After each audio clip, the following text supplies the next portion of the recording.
नवी सरकार नवीਆਂ ਉਮੀਦਾਂ ਨਵਾਂ जोश ਤੇ ਪੰਜਾਬ ਦੇ ਵਿੱਚ ਇੱਕ ਨਵੀਂ ਆਸ ਸੌ ਚੁੱਕਣ ਤੋਂ ਪਹਿਲਾਂ ਹੀ ਐਕਸ਼ਨ ਮੋਡ ਦੇ ਵਿੱਚ ਨੇ ਭਗਵੰਤ ਮਾਨ ਨੇ ਹੁਲਾਰਾ ਹੀ ਹੈ ਪੰਜਾਬ ਦੀ ਜਨਤਾ ਦਾ ਜੋ ਲਗਾਤਾਰ ਇਹ ਕਦਮ ਚੁੱਕਣ ਦੇ ਲਈ प्रेरित करता है। साबका मंत्रियों ते विधायकों की सिक्योरिटी ਨੂੰ ਲੈ ਕੇ ਵੱਡਾ फैसला ले लिया गया है। सारे साबका मंत्रियों ते विधायकों की सुरक्षा वापस ली गई है। ਤੇ ਇਸੇ ਤੇ ਸਾਡੇ ਬਿਊਰੋ ਚੀਫ ਨਿਤਿਕਾ ਮਹੇਸ਼ਵਰੀ ਸਾਡੇ ਨਾਲ ਲਾਈਵ ਜੁੜ ਚੁੱਕੇ ਨੇ। ਸਿੱਧੇ ਉਹਨਾਂ ਦਾ ਰੁਖ ਕਰਾਂਗੇ। ਸੋ ਨਿਤਿਕਾ, ਐਕਸ਼ਨ ਮੋਡ ਦੇ ਵਿੱਚ ਨੇ ਭਗਵੰਤ ਮਾਨ ਅਜੇ ਸਹੁੰ ਚੁੱਕਣੀ ਹੈ, ਪਰ ਉਸ ਤੋਂ ਪਹਿਲਾਂ ਹੀ ਸਾਰੇ ਸਾਬਕਾ ਮੰਤਰੀਆਂ ਤੇ ਵਿਧਾਇਕਾਂ ਦੀ ਸੁਰੱਖਿਆ ਵਾਪਸ ਲੈਣਾ ਕੀ ਇਹ ਪੰਜਾਬ ਦੀ ਜਨਤਾ ਨੂੰ ਕ੍ਰਿਸਟਲ ਕਲੀਅਰ ਮੈਸੇਜ ਹੈ कि ना तो करप्शन चलेगी ते ना ही VIP कल्चर चलेगा। पंजाब दे विच सरकार पंजाब दे लोकां दी सरकार बन के काम करेगी। बिल्कुल, देखो फॉर्म दे विच नज़र आ रहे ने भगवंत मान, हालांकि हले सौं चुकनी है, पर उस तो पहला ही तुसी देखो कि कल रात नूं उन्हां वल्लों चीफ सैक्रटरी ते नाल ही DGP दे नाल मीटिंग कीती गई सी ते जानकारी यही मिल रही है कि उस वेले ही रिपोर्ट जिहड़ी है वो मंग ली गई सी कि आखिर किहड़े-किहड़े साबका जिहड़े मिनिस्टर्स ने और MLAs ने उन्हां कोल सिक्योरिटी है ते अज ये लिस्ट जिहड़ी है वो जारी कर दी गई है। 122 दे करीब जिहड़े ने साबका मिनिस्टर ते नाल ही विधायक ने जिन्हां कोल फोर्स सीगी वो वापस ली जा रही है। ਇਹਦੇ ਵਿੱਚ PAP ਦੇ ਜਿਹੜੇ ਜਵਾਨ ਨੇ ਉਹ ਨੇ ਤੇ ਨਾਲ ਹੀ ਕਮਾਂਡੋਸ ਨੇ। ਇਹ ਪੰਜਾਬ ਦੀ ਜਿਹੜੀ ਸਿਕਿਉਰਿਟੀ ਦਿੱਤੀ ਹੋਈ ਸੀਗੀ ਉਸ ਨੂੰ ਵਾਪਸ ਲਿਆ ਜਾ ਰਿਹਾ ਹੈ। ਕਰੀਬ 370 ਦੇ ਕਰੀਬ ਜਵਾਨ ਨੇ ਜਿਹੜੇ ਆਪਣੀ ਡਿਊਟੀ ਤੇ ਹੁਣ ਵਾਪਸ ਜਾਣਗੇ ਤੇ ਉਹਨਾਂ ਨੂੰ ਨਿਰਦੇਸ਼ ਵੀ ਦਿੱਤੇ ਗਏ ਨੇ ਇਹ ਕਿ ਤੁਸੀਂ ਜਿਹੜੀ ਵੀ ਤੁਹਾਡੀਆਂ ਪੈਰੈਂਟ ਯੂਨਿਟਸ ਨੇ ਉੱਥੇ ਤੁਸੀਂ ਸ਼ਾਮ ਤੱਕ ਜੁਆਇਨ ਕਰੋ। ਤੇ ਇਹਦੇ ਵਿੱਚ ਜਦੋਂ ਅਸੀਂ ਲਿਸਟ ਦੇਖਦੇ ਹਾਂ ਤਾਂ कई तो जोड़े साबका MLA इस टर्म के कह सकते हैं रहे ने 2017 तो 2022 के, पर उस तो पहला भी जोड़े कई MLAs रहे ने उन्होंने तक की सिक्योरिटी जी है वापस ले ली गई है। राजा वड़िंग की गल की जाए तो सब तो ज़्यादा इस लिस्ट के मुताबिक सब तो ज़्यादा जी फोर्स सी उन्होंने कोल सी करीब 21 जवान उन्होंने सुरक्षा के तैनात से उन्होंने वापस लिया गया है। नाल ही भावें वो इस बार जित भी गए हैं पर उसके बावजूद उन्होंने तो यह सुरक्षा वापस ले ली गई है। प्रगट सिंह की गल की जाए उन्होंने सुरक्षा के भी जोड़े जवान तैनात से उन्होंने भी वापस बुला लिया गया है, भावें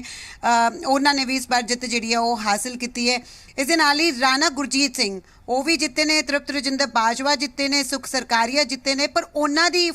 सुरक्षा के भी 14 जवान जोड़े लगे हुए थे उन्होंने भी वापस जोड़ा बुला लिया गया है। इस ही जो गल की जाए आम आदमी पार्टी कोई ये वितकरा नहीं किया गया, हो सकता है कि VIP कल्चर खत्म करने की जी कोशिश है वो करने की कोशिश जी है वो की जा रही है आम आदमी पार्टी वालों, क्योंकि उन्होंने वालों कहा जा रहा है भगवंत मान वालों भी ये कहा गया कि पहला महलों तो चलदियां सीगियां सरकारां पर हुण पिंडां तो चलन गया। तो जे गल की जाए आम आदमी पार्टी की भी तो वो फुलका जड़े ने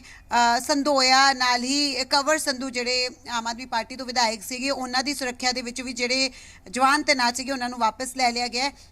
साबका मिनिस्टर्स की गल की जाए तो मनप्रीत सिंह बादल की सिक्योरिटी के 19 PAP के जवान जोड़े हैं वो तैनात से उन्होंने वापस बुला लिया गया है। राजकुमार वेरका, भरत भूषणा, शुभ्रम महिंद्रा ते संगत सिंह गिलसियां इन्हों असीं देख पा रहे हैं कि जोड़े फॉर्मर CM ने सिर्फ उन्होंने सुरक्षा वापस नहीं ली गई, क्योंकि उन्होंने सुरक्षा जी पंजाब सरकार के नाल केंद्र तो भी मिलती है तो उन्होंने सुरक्षा जी वापस नहीं ली गई। इस ही कुछ होर लीडर्स ने जिन्हों की सुरक्षा वापस नहीं ली गई। ये तक कह दिता गया है कि जिन्होंने भी कोई थ्रेट इशूज़ ने या फिर जिन्होंने भी ये रिक्वेस्ट पाई हुई है लेटर वो एक बार जरूर ADGP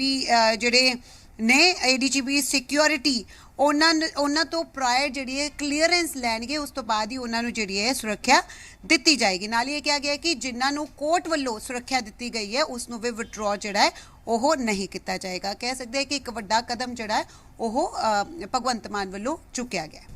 बिल्कुल जाहिर तौर पर इस मैसेज भी एक पंजाब की जनता नूं यही देने की कोशिश की जा रही है। नितिका, जिस तरह कहा गया सी कि ना मैं बैठांगा ते ना ही बैठन देंगा, उस दिन प्रेस कॉन्फ्रेंस भी ये साफ कर दिता गया सी कि सरकार चंडीगढ़ तो नहीं बल्कि पिंडां तो चलेगी, कस्बियां तो चलेगी। ये तमाम तकरीरां, ये तमाम गाइडलाइनस जो शुरू तो ही शुरू कर दी गई ने, की लगता है कि यह जिस तरह कहा जा रहा है बार बार कि पहले महीने दे विच एक तब्दीली पंजाब दे विच वेखण नूं मिलेगी, कि वाकई ही वो तब्दीली पंजाब दे विच असर दिखाएगी?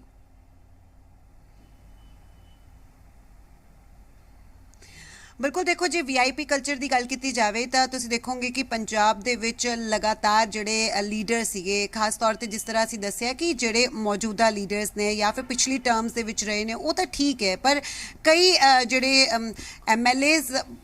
ਪਹਿਲਾਂ ਰਹਿ ਚੁੱਕੇ, ਯਾਨੀ ਕਿ 10-10 ਸਾਲ ਪਹਿਲਾਂ ਰਹਿ ਚੁੱਕੇ ਆ, 3-4 ਟਰਮ ਪਹਿਲਾਂ ਰਹਿ ਚੁੱਕੇ, ਉਹਨਾਂ ਨੇ ਤੱਕ ਸੁਰੱਖਿਆ ਜਿਹੜੀ ਆ ਉਹ ਲਈ ਹੋਈ ਸੀਗੀ। ਹਾਲਾਂਕਿ ਕੇਂਦਰ ਸਰਕਾਰ ਵੱਲੋਂ ਨਿਰਦੇਸ਼ ਜਿਹੜੇ ਜਾਰੀ ਕੀਤੇ ਗਏ ਸੀਗੇ, ਬੱਤੀ ਤੇ ਰੋਕ ਲਗਾਈ ਗਈ ਸੀ, ਪਰ ਉਸ ਦੇ ਬਾਵਜੂਦ ਤੁਸੀਂ ਦੇਖੋਗੇ ਕਿ ਹੂਟਰ ਜਿਹੜੇ ਆ ਉਹ ਲਗਾਤਾਰ ਯੂਜ਼ ਕੀਤੇ ਜਾਂਦੇ ਸੀ ਤੇ ਜਵਾਨ ਜਿਹੜੇ ਆ ਉਹ ਲੈ ਜਾਂਦੇ ਸੀ ਸੁਰੱਖਿਆ ਦੇ ਵਿੱਚ। ਤਾਂ ਕਹਿ ਸਕਦੇ ਇੱਕ ਵੱਡਾ ਕਦਮ ਹੈ। ਹਾਲਾਂਕਿ ਇਸ ਤੋਂ ਬਾਅਦ ਹੁਣ ਦੇਖਣਾ ਹੋਵੇਗਾ ਕਿ ਕੀ ਕੁਝ ਕਦਮ ਜਿਹੜੇ ਆ ਚੁੱਕੇ ਜਾਂਦੇ ਨੇ, ਕਿਉਂਕਿ ਪੈਨਸ਼ਨ ਦੀ ਵੀ ਗੱਲ ਕੀਤੀ ਜਾਵੇ ਤਾਂ ਸੁਰੱਖਿਆ ਦੀ ਤਰ੍ਹਾਂ ਪੈਨਸ਼ਨ ਵੀ ਜਿਹੜੇ ਆ ਬਹੁਤ ਸਾਰੇ ਸਾਬਕਾ ਵਿਧਾਇਕ ਲੈ ਰਹੇ ਨੇ, ਨਾਲ ਹੀ ਸੀਨੀਅਰ ਲੀਡਰਸ ਲੈ ਰਹੇ ਨੇ ਕਿ ਉਸ ਨੂੰ ਲੈ ਕੇ ਵੀ ਕੋਈ ਕਦਮ ਚੁੱਕਿਆ ਜਾਏਗਾ ਜਾਂ ਨਹੀਂ, ਕਿਉਂਕਿ ਭਗਵੰਤ ਮਾਨ ਖੁਦ ਆਪਣੀ ਕਈ ਸਪੀਚ ਦੇ ਵਿੱਚ ਬੋਲ ਚੁੱਕੇ ਨੇ ਕਿ ਕਈ ਅਜਿਹੇ ਲੀਡਰਸ ਨੇ ਜਿਹੜੇ 2-2 3-3 ਪੈਨਸ਼ਨ ਜਿਹੜੀ ਹੈ ਲੈਂਦੇ ਨੇ, ਉਹ ਖਤਮ ਕਰਨ ਦੀ ਜ਼ਰੂਰਤ ਹੈ, ਕਿਉਂਕਿ ਉਹ ਜਿਹੜੇ ਲੀਡਰਸ ਨੇ ਉਹ ਬਹੁਤ ਵਧੀਆ ਪਰਿਵਾਰਾਂ ਤੋਂ ਆਉਂਦੇ ਨੇ, ਉਹਨਾਂ ਨੂੰ ਨਾ ਤਾਂ